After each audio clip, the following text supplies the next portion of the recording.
Girls have been traveling regionally, nationally, and globally with Girl Scouts for nearly 100 years. Girl Scouts travel broadens girls' horizons and exposes them to new possibilities, while inspiring them to view the world around them from a different perspective. Thank you for undertaking the role as troop leader and mentor for your girls. Please do not hesitate to contact GSMW offices for help in planning any sort of trip, no matter how small or how large.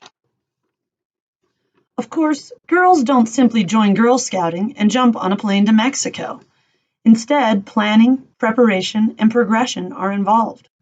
Progression in Girl Scout travel language means that girls participate in shorter trips to gain skills and experience in preparation for the longer, more distant, or more culturally challenging trips. You can start the Girl Scout travel progression with your Daisy Troop. But even if your troop of cadets has minimal travel experience, they can still prepare for an international trip by the time they are a senior or ambassador. Every group is different and has unique experience, but this table shows some general grade level guidelines. You can start small and take them on bigger and bigger trips that will strengthen their comfort level when it comes to leaving their homes, schools, and communities behind for more diverse trips across town, the state, the country, and even the world. Troop trips give girls the opportunity to travel with the girls they already feel comfortable with, so that comfort factor is very helpful when traveling to diverse places. If you have a group of daisies, you may want to start with a 2-hour trip to a park. Once girls are brownies or older, you can progress to day trips and even an overnight somewhere near town. Then maybe move on to a car ride to a state park. Test the waters, see what your girls like, and find out what they want to try and where they want to go. Give them the foundation for good traveling skills. Once girls are juniors, they can try a multi-night trip out of town. Then, cadets, seniors, and ambassadors may be ready for national and even international travels with their troops. No matter their age and no matter how small or large the trip, it is essential to make sure the girls in your troop are all part of the travel planning process. Just like any other Girl Scout activity, travel should be girl-led. Depending on their age, let girls do as much as possible. Start your girls with brainstorming, then let them research possible activities. Let them work on the budget and the planning of logistics, and be sure that they are involved and prepared for packing and capers for the trip.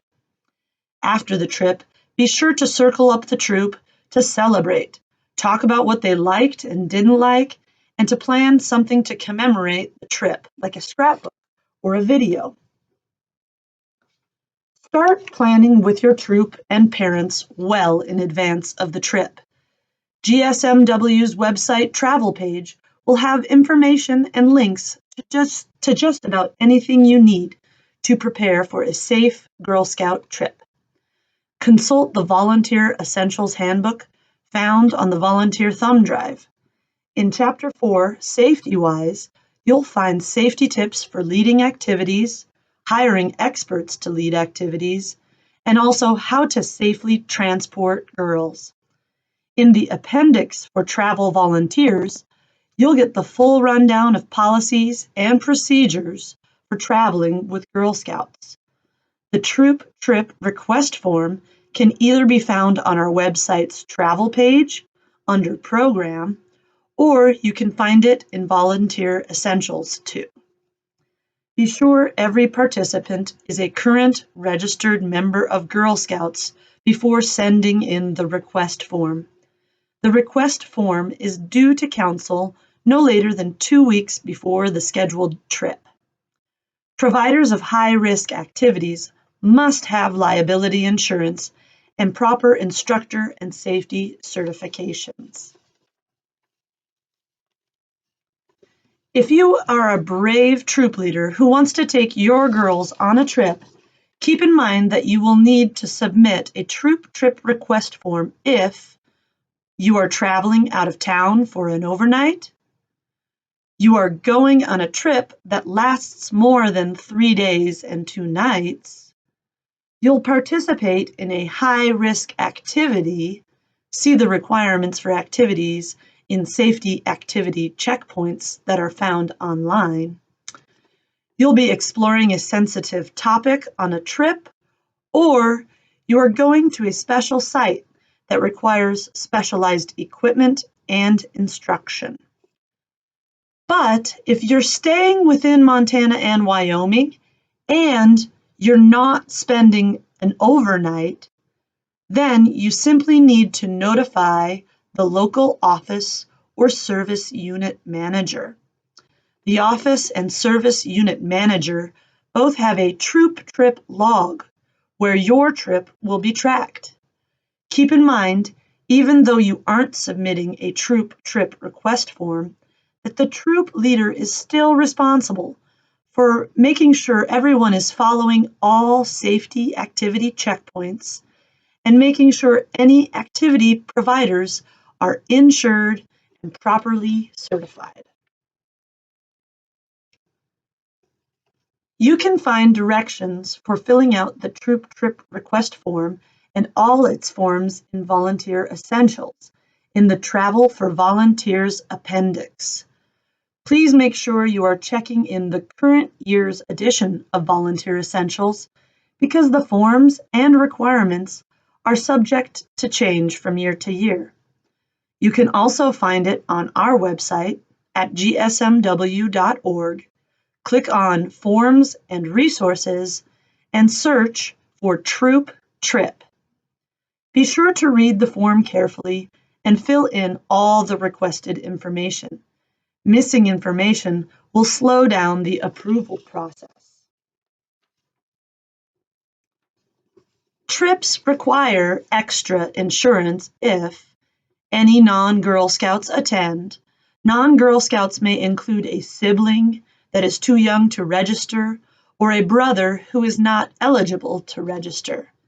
Anyone that is eligible to register for a GSUSA membership must register as a Girl Scout in order to go on the trip. Trips also require extra insurance if a trip lasts longer than 3 days and 2 nights.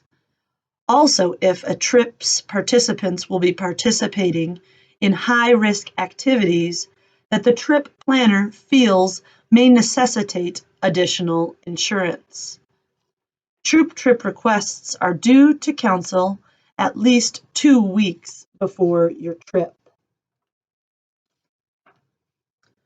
Along with the troop trip request form, you'll want to submit the transportation form for every driver, a roster with the names of all participants, girls and adults, and their phone numbers.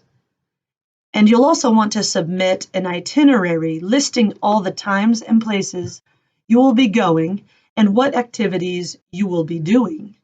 Please include the exact time and place of departure and return to your hometown. Along with that troop trip request form, you may also need to submit the additional insurance form if it is required. When you have completed your troop trip forms, please email them along with the other required documentation to customercare@gsmw.org. Please do not send partial and incomplete forms. Once you submit your request, Council will contact you to either tell you your trip is approved or that you will need to provide more information. In the end, GSMW is here to help you and your troop have a safe and enjoyable travel experience. Please call or email GSMW with all questions, concerns, or for help planning. And have fun!